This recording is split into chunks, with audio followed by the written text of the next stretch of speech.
Learners, आज हम discuss करेंगे +2 बायोलॉजी से जो सेकेंड यूनिट है जेनेटिक्स, उसका जो चैप्टर है हमारा मॉलिक्यूलर बेसिस ऑफ इनहेरिटेंस, उसके एमसीक्यू। ठीक है, तो let us start with first question. ठीक है, the first question is DNA nucleotide are attached by. तो हमारे ऑप्शंस है A hydrogen bond, B van der Waal bonds, C covalent bond and D electrovalent bond.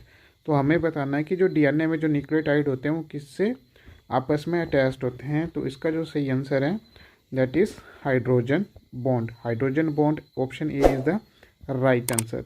Second question है DNA element which has the ability to change position is called. तो हमारे जो options है A cistron, B transposon, C intron and D recon. तो DNA के element जिनकी ability होती है कि वो अपनी पोजीशन को चेंज कर सकते हैं उसको क्या बोलते हैं। तो इसका जो आंसर है हमारा दैट इज़ ट्रांसपोजोन। तो option B is the right answer. Third question, formation of messenger RNA from DNA is called. तो हमारे ऑप्शंस है option A translation, option B transcription, option C transformation and option D transduction. ठीक है, तो ये simple से question है कि जिसमें डीएनए से जो एमआरएनए बनता है उस प्रोसेस को हम लोग क्या बोलते हैं। तो इसको बोलते हैं हम लोग ट्रांसक्रिप्शन। तो option B is the right answer. ठीक है, our next question, messenger RNA direct the building of proteins through a sequence of. ठीक है, तो जो मैसेंजर आरएनए होता है उसमें किस सीक्वेंस में जो है किस सीक्वेंस के थ्रू फॉर्मेशन ऑफ प्रोटीन या बिल्डिंग ऑफ प्रोटीन मतलब प्रोटीन फॉर्मेशन होती है। तो एमआरएनए से जो ट्रांसलेशन होती है जिसमें प्रोटीन बनती है वो किन सीक्वेंस के थ्रू होती है। तो उन सीक्वेंस को हम लोग क्या बोलते हैं। तो हमारा ऑप्शन है A exon, option B introns, option C codons and option D anticodons. ठीक है, तो हमारा जो आंसर रहेगा that is option C codons. तो मैसेंजर आरएनए में जो ट्रिपलेट कोड होते हैं उनको हम लोग बोलते हैं कोडॉन्स, और एंटी कोडॉन जो होते हैं वो होते हैं हमारे टीआरएनए में। ठीक है, एक्सॉन जो नॉन कोडिंग सीक्वेंस होते हैं उनको बोलते हैं एक्सॉन्स, जो कोडिंग सीक्वेंस होते हैं उनको बोलते हैं एक्सॉन्स, और नॉन कोडिंग को हम लोग बोलते हैं इंट्रॉन्स। नेक्स्ट क्वेश्चन जो हमारा fifth question, Beadle and Tatum showed that each kind of mutant bread mold they studied lacked a specific enzyme. Their experiment demonstrated that. ठीक है, तो बीडल एंड टेटम ने एक एक्सपेरिमेंट परफॉर्म किया था जिसमें उन्होंने ब्रेड मोल्ड को यूज़ किया था, उनको म्यूटेंट उनके बनाए थे। ठीक है, तो उसमें क्या होता है कि जो म्यूटेंट बनते हैं वो एक स्पेसिफिक एंजाइम को लैक करते हैं। Their experiment demonstrated that. तो उनका एक्सपेरिमेंट ये क्या डेमोन्स्ट्रेट करता है। तो हमारे ऑप्शंस है cells need specific enzyme in order to function, option B genes are made up of DNA, option C enzymes are required to repair damage and option D genes carry information for making protein. तो इसका जो answer है हमारे पास वो है that is option B that is genes are made up of DNA. ठीक है, तो ये जो एक समरी सी है बीडल एंड टेटम एक्सपेरिमेंट की, जिसमें क्या थे कि जो वाइल्ड टाइप जो होती है उसमें क्या है तीनों जीन्स प्रेजेंट होते हैं, एंजाइम ए, एंजाइम बी और एंजाइम सी के लिए। लेकिन जो उनके म्यूटेंट बनते हैं class 1 mutant, class 2 mutant and class 3 mutant. तो क्लास 1 म्यूटेंट में जो ए जीन्स होते हैं वो अब्सेंट होते हैं, क्लास 2 में जो होते हैं वो जीन्स बी अब्सेंट होते हैं, और क्लास 3 में जो होते हैं जीन सी अब्सेंट होते हैं। ठीक है, तो ये शो करता है कि जो जीन्स होते हैं वो DNA, genes are made up of DNA. ठीक है, next question number 6, whose experiment cracked the DNA and discovered unequivocally that genetic code is triplet. ठीक है, तो आपको उन साइंटिस्ट का नाम बताना है जिन्होंने जिनके एक्सपेरिमेंट ने ये क्रैक किया था कि DNA, whose experiment crack the DNA and discovered unequivocally that genetic code is triplet. और जिन्होंने ये स्पष्ट रूप से ये कहा था कि जो जेनेटिक कोड होता है हमेशा वो ट्रिपलेट होता है। तो हमारे ऑप्शन हैं Nirenberg and Matthaei, Hershey and Chase, Morgan and Sturtevant, Beadle and Tatum. तो यहाँ पर हम लोग देखते हैं कि हर्शे एंड चेस ने एक एक्सपेरिमेंट किया था जिन्होंने ये प्रूव किया था कि जो डीएनए है वो जेनेटिक मटेरियल है। ठीक है, बीटल एंड टेटम ने ये प्रूव किया था कि one gene one enzyme hypothesis उन्होंने दी थी। तो इसका जो ऑप्शन ए है हमारे पास नायरनबर्ग एंड मैथई, ठीक है, उन्होंने ये क्रैक किया था डीएनए को एंड ये बताया था कि जो जेनेटिक कोड जो होता है हमेशा वो ट्रिपलेट होता है। ठीक है, कि जेनेटिक कोड हम इज़ ट्रिपलेट। तो option A is right answer. Next question, T O Diener discovered A, question number 7 है, T O Diener discovered A, हमारे ऑप्शन है free infectious RNA, free infectious DNA, infectious protein and option D last option है हमारे पास bacteriophage. तो इसका जो right answer है that is free infectious RNA. तो T A Diener discovered free infectious RNA. Next question number 8, removal of introns and joining the exon in a defined order in a transcription unit is called. तो हमारे option है splicing, B tailing, C transformation and D capping. ठीक है, तो जो removal of introns है, introns मतलब जो हेटेरोन्यूक्लियर आरएनए होता है उसमें जो नॉन कोडिंग सीक्वेंस होते हैं उन्हें हम लोग बोलते हैं इंट्रॉन्स। तो उन इंट्रॉन्स को रिमूव करके जो एक्सोन्स हैं, जो कोडिंग सीक्वेंस हैं, उनको आपस में ज्वाइन किया जाता है। ठीक है, तो ट्रांसक्रिप्शन यूनिट में उस प्रोसेस को हम लोग क्या बोलते हैं, ऑप्शन है splicing, tailing, transformation and capping. तो उसको जो आंसर है हमारा that is option A splicing. और next question, the coding segment of DNA is, अभी हम लोगों ने डिस्कस किया। ठीक है, the coding sequence of DNA is exon, replicon, intron and muton. तो इसका जो आंसर होगा वो होगा हमारा exon, sorry, the coding segment of DNA is, हमारे ऑप्शन है exon, replicon, intron and muton. तो इसका जो आंसर होगा हमारे पास दैट इज एक्सोन। तो एक्सोन जो है हमारे वो कोडिंग सेगमेंट हैं और जो ऑप्शन ए हमारा राइट आंसर है। ठीक है, तो इंट्रॉन जो है हमारा वो नॉन कोडिंग सीक्वेंस है। तो next question, Okazaki is known for his contribution to the understanding of. तो ओकाजाकी को अपने किस योगदान के लिए जाना जाता है। ठीक है, तो हमारे ऑप्शन है A transcription, B translation, C DNA replication and option D DNA mutation.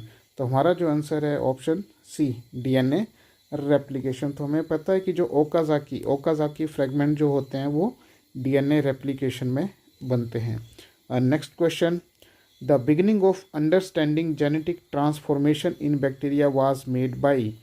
हमारे जो ऑप्शंस है A Frederick Griffith, B Hershey and Chase, C Watson and Crick and D T H. Morgan. ठीक है, तो beginning of understanding of genetic transformation in bacteria was made by, तो हमने एक experiment किया था, ट्रांसफॉर्मिंग एक्सपेरिमेंट। ठीक है, तो इसका जो सही ऑप्शन है हमारे पास जो है वो option A that is Frederick Griffith. तो फ्रेडरिक ग्रिफ्थ ने बैक्टीरियल ट्रांसफॉर्मिंग एक एक्सपेरिमेंट किया था जो ये प्रूव करता है कि जो जेनेटिक मटेरियल जो है वो डीएनए है। ठीक है, तो जिसमें उन्होंने E coli Streptococcus pneumoniae bacteria use किया था, जिसकी 2 स्ट्रेन यूज़ की थी, rough strain and smooth strain. Option A is the right answer. ठीक है, next question, DNA gyrase the enzyme that participate in the process of DNA replication is a type of. तो यहाँ पर पूछा गया है कि जो डीएनए गाइरेज है, जो एंजाइम डीएनए रेप्लिकेशन के प्रोसेस में यूज़ होता है वो किस टाइप का एंजाइम है। तो हमारे ऑप्शन है A DNA topoisomerase, B reverse transcriptase, option C DNA ligase and option D DNA polymerase. तो जो डीएनए गाइरेज होता है वो डीएनए को अनवाइंडिंग के टाइम में वो डीएनए को अनवाइंड करने के टाइम में वो यूज़ होता है। ठीक है, तो उसमें तो वो जो एंजाइम है हमारा है डीएनए टोपो आइसोमरेज। तो हमारा जो ऑप्शन ए है वो राइट आंसर है। Next question, the process of copying genetic information from one strand of DNA into RNA is termed as. ठीक है, तो उस प्रोसेस को हम लोग क्या बोलेंगे कि जिसमें जो जेनेटिक इंफॉर्मेशन की कॉपी की जाती है from one strand of DNA into RNA. मतलब अगर हम सिंपली इसको बोलें कि that is the formation of RNA from DNA, तो उस प्रोसेस को हम लोग क्या बोलते हैं। तो हमारे ऑप्शन है A translation, B transamination, C transcription and D deamination. तो ये सिंपल सा एक आंसर है हमारा, दैट इज़ ट्रांसक्रिप्शन। तो डीएनए से जब आरएनए बनता है उस प्रोसेस को हम लोग बोलते हैं transcription. Next question, during Meselson and Stahl experiment heavy DNA was distinguished from normal DNA by centrifugation in. तो हमारे ऑप्शन है CSOH caesium hydroxide, ammonium, option B ammonium chloride, ठीक है, ऑप्शन सी N15 जिसमें नाइट्रोजन यूज़ किया जा रहा है अमोनियम क्लोराइड, और option D caesium chloride gradient. तो मिजल्सन एंड स्टॉल ने अपने एक्सपेरिमेंट में हैवी डीएनए को डिस्टिंग्विश करने के लिए सीजियम क्लोराइड ग्रेडियंट का यूज़ किया था। तो ऑप्शन डी जो है वो राइट आंसर है। The process of removal of intron and joining of exon is called, ये हमने पहले भी पढ़ा। ठीक है, the process of removal of intron and joining of exon is called, option A capping, option B tailing, option C initiation and option D splicing. तो हमारा जो राइट आंसर है दैट इज़ स्प्लाइसिंग। तो जो नॉन कोडिंग सेगमेंट होते हैं intros, उनको remove करके एक्सोन को ज्वाइन करने का जो प्रोसेस होता है उसको हम लोग बोलते हैं हम लोग splicing. Option D is the right answer. Next question, if the total amount of adenine and thymine in a double-stranded DNA is 45%, the amount of guanine in DNA will be। ठीक है, अगर DNA में जो total amount adenine और thymine का वो 45% है, तो गुआनिन का जो परसेंटेज होगी DNA में कितनी होगी। Option A 22.5%, option B 27.5%, option C 45% और ऑप्शन डी 45%। तो हमें पता है कि 4 गैप रूल्स हमने पढ़ा था कि प्यूरिन्स इक्वल टू पिरिमिडीन्स। ठीक है, तो हम लोग देखते हैं इसमें कि जो प्यूरिडीन जितनी होगी उतनी ही प्यूरिन्स होंगी। ठीक है, अगर adenine is equal to thymine, ठीक है, और guanine is equal to cytosine, तो अगर डीएनए में एडेनिन और थाइमिन का जो टोटल परसेंटेज है वो है हमारी 45%। ठीक है, तो गुआनिन और साइटोसिन की जो परसेंटेज होगी वो कितनी होगी, आउट ऑफ 100 55%। तो 55% होगा गुआनिन एंड साइटोसिन। तो यहाँ पर पूछा है तो गुआनिन की जो परसेंटेज वो कितनी होगी। तो गुआनिन और जो साइटोसिन है तो साइटोसिन का हाफ। ठीक है, तो ये आ जाएगा हमारे पास 27.5%। ठीक है, तो 25% गुआनिन, 25% साइटोसिन। ठीक है, तो ये टोटल हो गया हमारा 55% और 45% हो गया हमारे पास एडेनिन प्लस थाइमिन। तो option B is the right answer.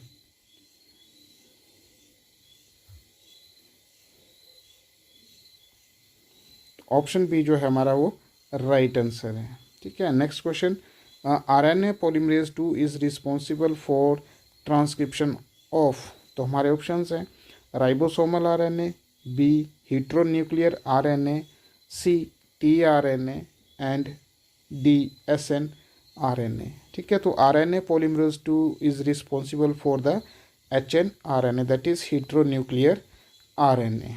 तो option B is right answer. Next question है ट्रांसपोजोन्स आर। ट्रांसपोजोन्स क्या होते हैं, housekeeping genes, B jumping genes, C transporting genes and D stationary genes. तो जो transposons होते हैं वो होते हैं जंपिंग जीन्स, जो अपनी पोजीशन जो है वो डीएनए में वो बदलते रहते हैं। तो ऑप्शन बी जो है वो इसका राइट आंसर है। नेक्स्ट क्वेश्चन है प्यूरिन्स पोजेसिस नाइट्रोजन एट। जो प्यूरिन्स होती हैं उनमें नाइट्रोजन कहाँ पर प्रेजेंट होती है, किस पोजीशन पर प्रेजेंट होती हैं? तो ऑप्शन ए है हमारे पास 1, 2, 4 and 6 position, option B 1, 3, 5 and 7 position, option C 1, 3, 7 and 9th position and option D 1, 2, 6 and 8th position. तो प्यूरिन्स में हमेशा जो नाइट्रोजन्स होते हैं वो प्रेजेंट होते हैं 1, 3, 7 एंड 9 पोजीशन पर, ठीक है। तो ऑप्शन सी जो है वो हमारा राइट आंसर है। तो ये हमारा जो है वो यहाँ पर हम लोग देख सकते हैं कि जो प्यूरिन्स हैं, ठीक है, जिसमें एडेनिन और गुआनिन होते हैं। तो यहाँ पर हम लोग देख सकते हैं कि एक number 1 position, 3rd position, 7 position and 9th position में जो है वो नाइट्रोजन प्रेजेंट होती है। तो प्यूरिन्स में 1st, 3rd, 7th and 9th position पर नाइट्रोजन प्रेजेंट होती है, ठीक है। Next question, semi conservative mode of replication of DNA was proved by. जो semi conservative mode of DNA replication है किसने प्रूव किया था, ठीक है। तो हमारे ऑप्शन है Hershey and Chase, option B Griffith, option C Watson and Crick, option D Meselson and Stahl, ठीक है। तो semi conservative mode of DNA replication क्या होता है कि जिसमें क्या होता है कि जो एक स्ट्रैंड होती है डीएनए की वो एक पेरेंटल स्ट्रैंड होती है और उसमें जो नई स्ट्रैंड जो बनती है वो न्यू होती है। तो half of the DNA formed is half of the DNA strand जो it is from the parental strand, ठीक है। और जो हाफ जो उसमें डीएनए की जो स्ट्रैंड होती है इट इज़ न्यूली फॉर्म। तो semi conservative mode of DNA जो रेप्लिकेशन है it was proved by Meselson and Stahl, ठीक है। तो option D is right answer. Next question है in Hershey and Chase experiment radio active phosphorus P32 was used to culture the bacteriophage which resulted in the radioactive तो हमारे option है viral DNA, option B bacterial capsule, option C viral protein and option D plasma membrane of bacteria. तो Hershey and Chase experiment में जो radio active P32 use किया गया था bacteria phase को कल्चर करने के लिए, ठीक है, तो उसकी वजह से रेडियो एक्टिविटी किस में शो हुई? तो इसका जो आंसर होगा वो है वायरल डीएनए, ऑप्शन ए जो है इसका वो राइट आंसर है। क्योंकि जो फॉस्फोरस है P32 it is the component of phosphate group. जो फॉस्फेट ग्रुप जो होता है वो किस में होता है? डीएनए में प्रेजेंट होता है। Next question, during transcription the DNA site eight which RNA polymerase bind is called. तो ट्रांसक्रिप्शन के टाइम डीएनए की वो साइट जिसमें आरएनए पॉलीमरेज जुड़ता है, बाइंड करता है, उसको हम लोग क्या बोलते हैं? तो हमारे ऑप्शन है A promoter, B regulator, C enhancer and D receptor. तो हमारा ऑप्शन जो ए है दैट इज प्रोमोटर, उसको बोलते हैं प्रोमोटर, तो वो है प्रोमोटर साइट। तो option A is right answer. Next question, DNA contain nucleobases sugar and phosphate.